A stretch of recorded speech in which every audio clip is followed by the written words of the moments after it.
Spéciale Nature et Vie, nous sommes à la 29e conférence des parties des Nations Unies sur les changements climatiques. Bienvenue à vous.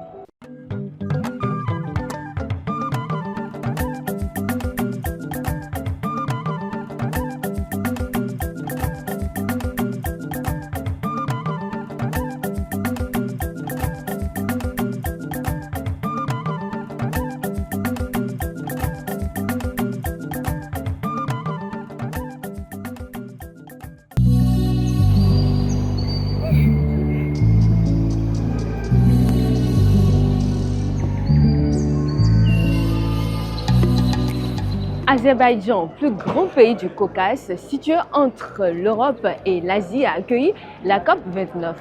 La 29e conférence des parties sur les changements climatiques est baptisée la COP de la finance climat parce qu'elle doit aboutir à la fin à un nouvel objectif nommé le nouvel objectif collectif quantifié. Ce nouvel objectif remplacera l'engagement pris par les pays riches à Copenhague en 2009 de débloquer 100 milliards de dollars par an à l'endroit des pays en développement pour leur permettre de s'adapter aux affres des changements climatiques.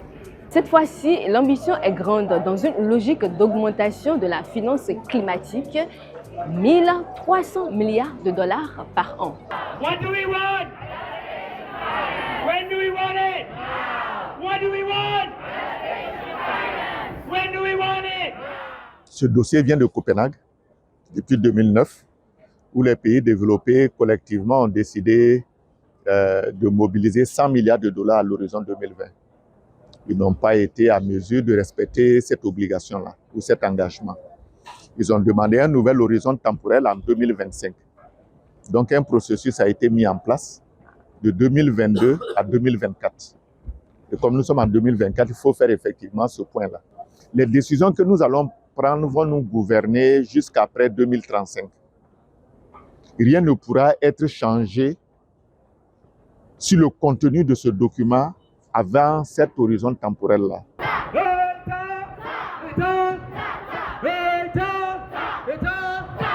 Just transition, future aid. Climate finance, future aid. Climate finance, c'est food. Climate finance, c'est food. Ici à Bakou, à la COP29, ces genres de manifestations se sont intensifiées au cours de la deuxième semaine. La société civile n'étant pas satisfaite des négociations de la première semaine, se rassemble en coalition pour porter leur voix. What do you want? Climate finance now.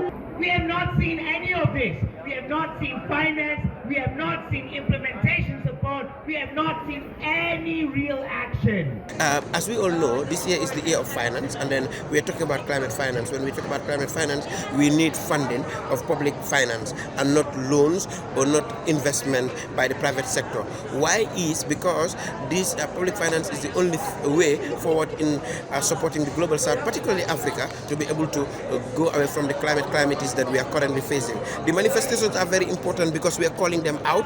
We are calling those big companies or big countries whose countries are causing damage to the Africa region, whose countries are causing damage to the global south, for them to know that the issues of climate finance is priority for Africa, and again, we care for our lives.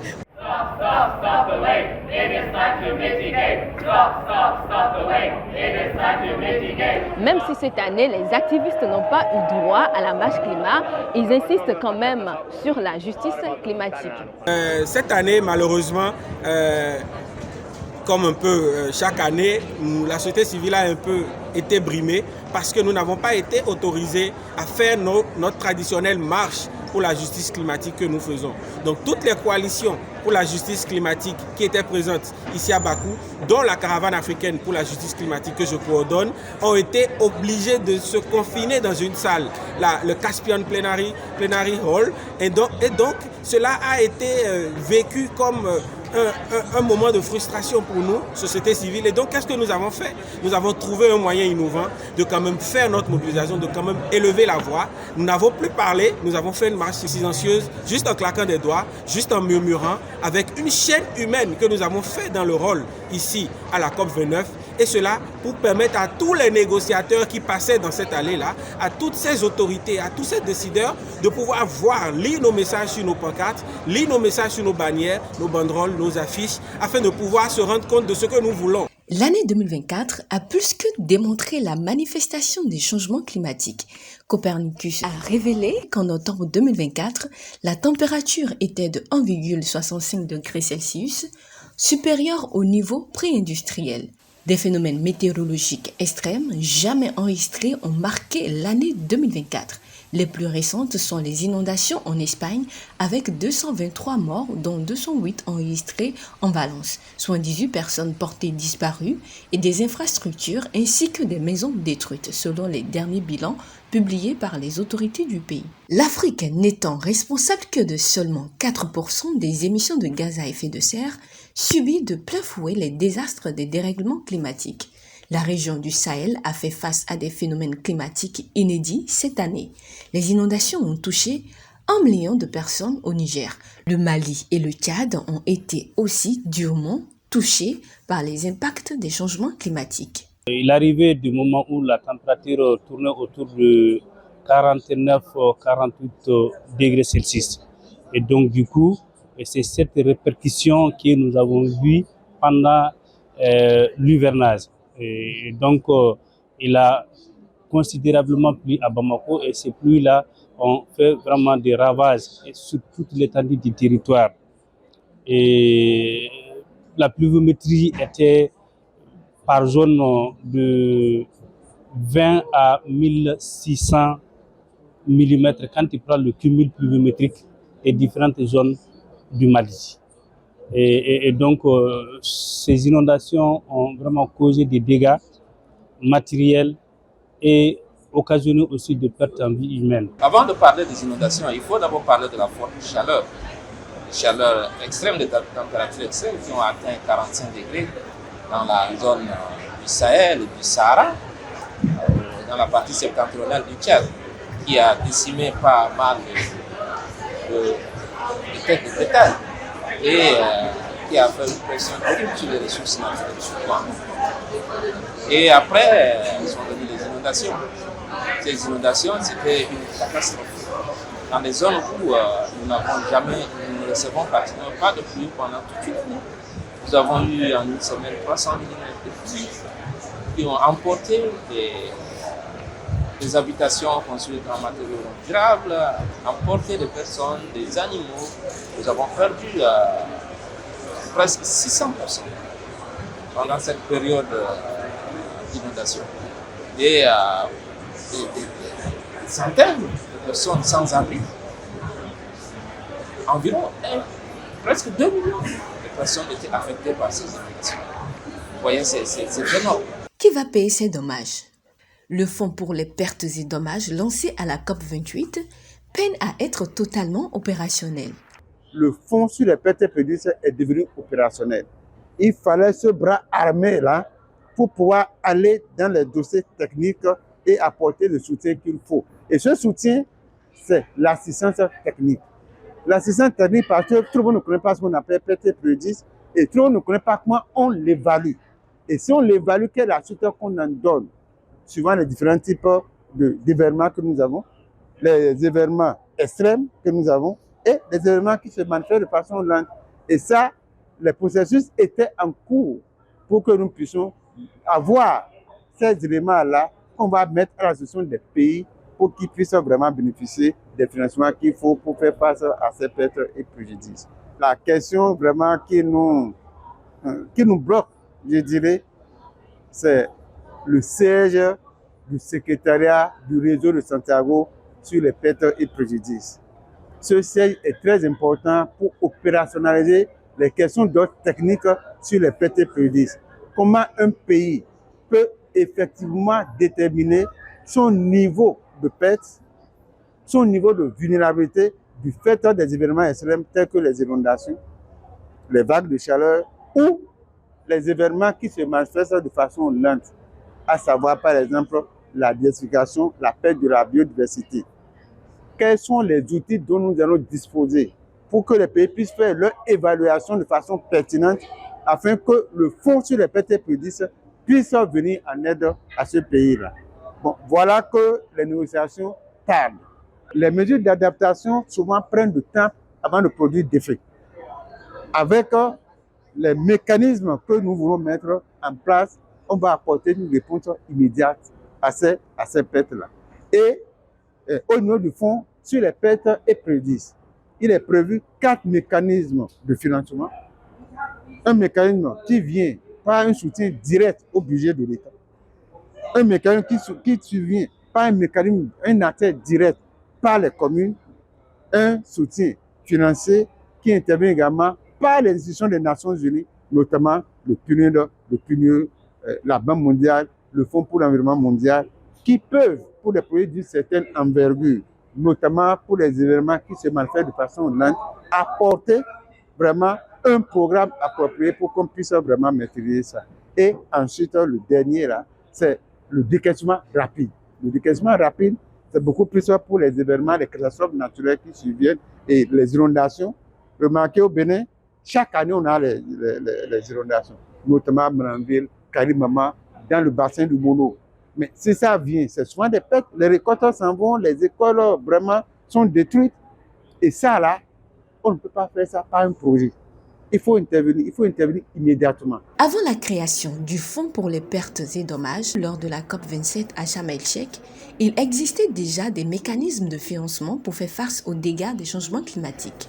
Le Fonds d'adaptation, le Fonds vert pour le climat, le Fonds pour l'environnement mondial. Ces différents fonds sont souvent difficiles d'accès pour les pays les plus vulnérables. Je pense qu'il doit dire que nous avons travaillé beaucoup pour simplifier le processus d'accréditation et le processus aussi de la réaccréditation. Et donc, parce que nous devons vraiment avoir l'engagement de petites entités et d'autres petits pays vulnérables. Et donc, le Fonds d'adaptation a continué à développer et d'innover en fonction des besoins des pays.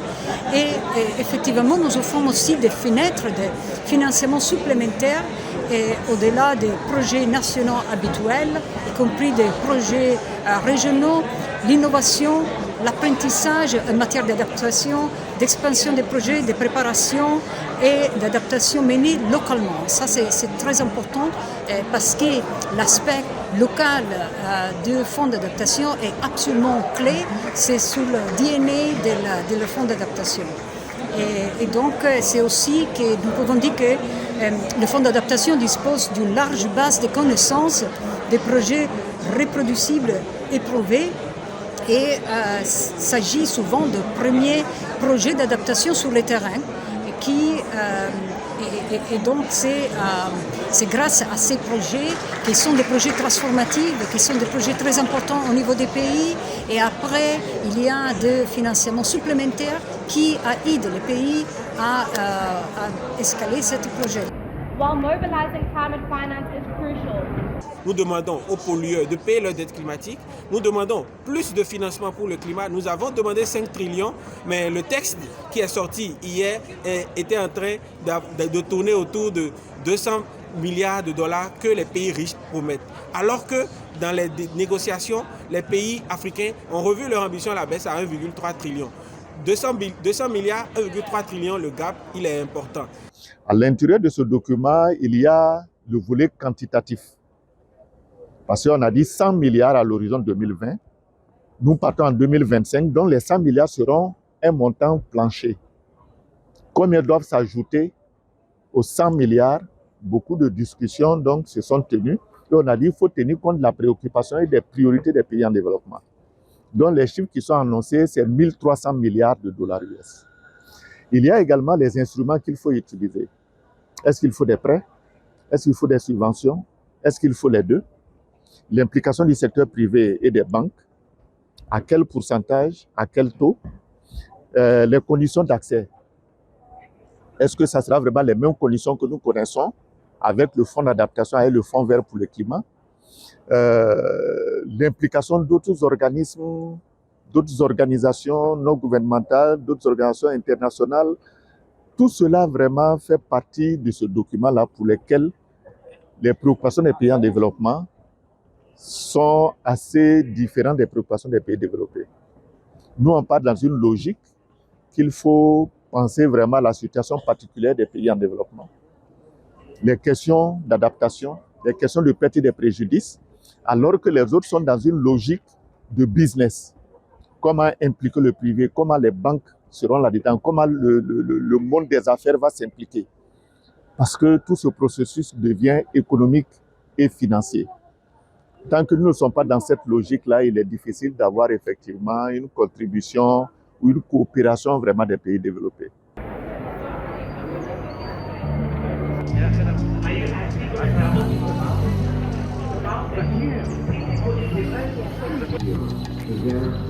À Bakou, il est aussi question des contributions déterminées au niveau national.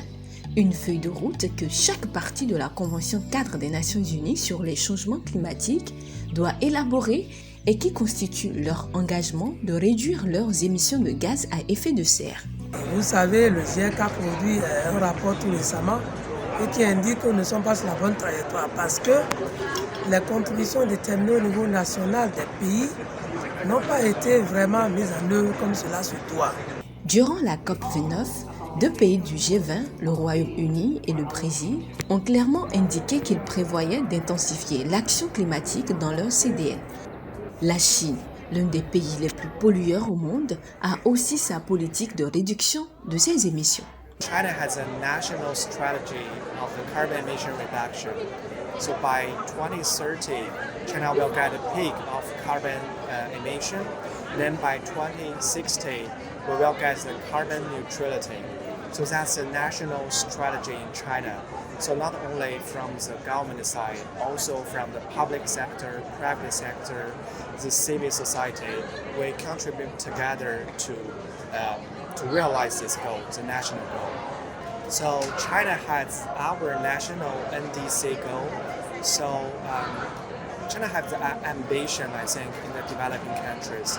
We set our NDC goal and we work with different sectors to realize these NDC goals. It's not just a further government negotiation, and also has all participations and involvement with different sectors.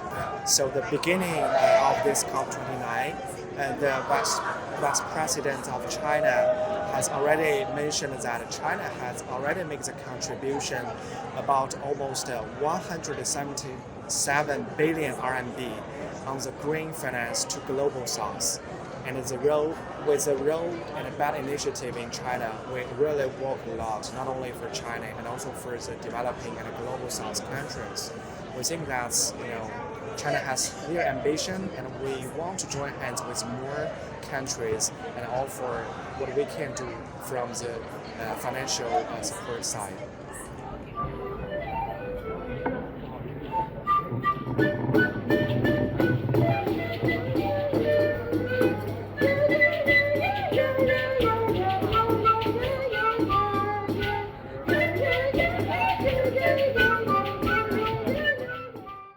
Les peuples autochtones, préservant environ 80% de la biodiversité mondiale restante, sont aussi affectés par les changements climatiques. Los efectos del cambio climático producto de la contaminación espiritual y la contaminación material de nuestra madre tierra y la humanidad. Ces peuples possèdent les connaissances et les pratiques dont la communauté mondiale a besoin pour mettre en œuvre et intensifier l'action climatique. Des ONG comme Eboko militent pour la préservation de l'écosystème biologique des peuples autochtones du bassin de Congo. On essaie vraiment de prendre, de les chasser de leur terre. Le problème, c'est qu'une fois qu'ils sont sortis de leur terre, c'est très difficile pour eux justement de survivre parce qu'ils trouvent tout dans la forêt.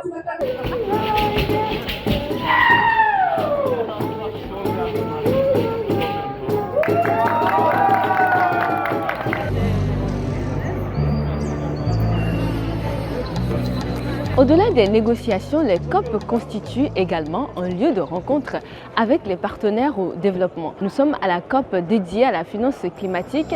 Alors l'objectif de tous les États en venant à cette COP à Bakou est la mobilisation des ressources financières pour leur plan d'adaptation au changement climatique. Le Bénin a élaboré ces documents comme les CDN, les plans nationaux de mise en œuvre, les plans nationaux d'adaptation, l'évaluation des besoins en technologie, la stratégie sobre en carbone, tout ça. Les partenaires qui sont là, on se rapproche d'eux en fait pour conclure un certain nombre de partenariats qui peuvent nous permettre au retour de pouvoir nous assister à mettre en œuvre ces documents. il y a le NDC Partnership qui s'occupe pratiquement de la mise en œuvre des CDN, avec qui nous avons suffisamment échangé pour vraiment l'accompagnement qu'il faut dans le cadre de la mise en œuvre de ces activités-là. Nous avons également le réseau mondial des PNA, avec qui nous avons échangé, qui doit pouvoir nous accompagner par rapport à la mise en œuvre des mesures et des options que nous avons donc retenues au niveau national par rapport à ces documents-là, pour vraiment contribuer à réduire la vulnérabilité donc, des communautés face aux impacts des changements climatiques. Et la mobilisation des finances pour les questions liées au marché carbone également. Le ministère des Finances a signé également des accords dans ce sens-là. Les progrès réalisés sur les marchés du carbone lors des négociations à Bakou constituent une avancée notable de la COP29. Déjà au premier jour, les pays se sont mis d'accord sur des normes pour un marché de carbone centralisé sous l'égide des Nations Unies. Cela semble une bonne nouvelle pour les pays en développement qui bénéficieront de nouveaux flux financiers. Néanmoins, certains acteurs de la société civile restent méfiants vis-à-vis de cette solution. Carbon credit is not a form of climate finance. Carbon credit is not a form of climate, and we are financing calamities, and we are not accepting carbon credit. So therefore, these manifestations or these protests, or what we call or actions, are very important to us, and we are calling on the global not who are responsible for this pollution to pay off the climate debt that they owe to the global south. Nous pensons que nous allons avoir des résultats, mais j'en doute fort à la satisfaction de tout le monde. Effectivement, au bout des négociations, seulement 300 milliards de dollars par an d'ici à 2035 sont retenus pour le nouvel objectif collectif quantifié. Or, les pays en développement en réclamaient 1300 milliards de dollars. Cet accord est vu par certains pays en développement comme une insulte de la part des pays développés. Ils l'ont qualifié d'une somme dérisoire. Simon Stiell, l'actuel secrétaire exécutif de la Convention cadre des Nations Unies sur les changements climatiques, a également reconnu que l'accord conclu à Bakou ne répondait pas aux attentes de toutes les parties et qu'il restait encore beaucoup à faire l'année prochaine. Même s'il estime que ce nouvel objectif en matière de financement est une assurance pour l'humanité.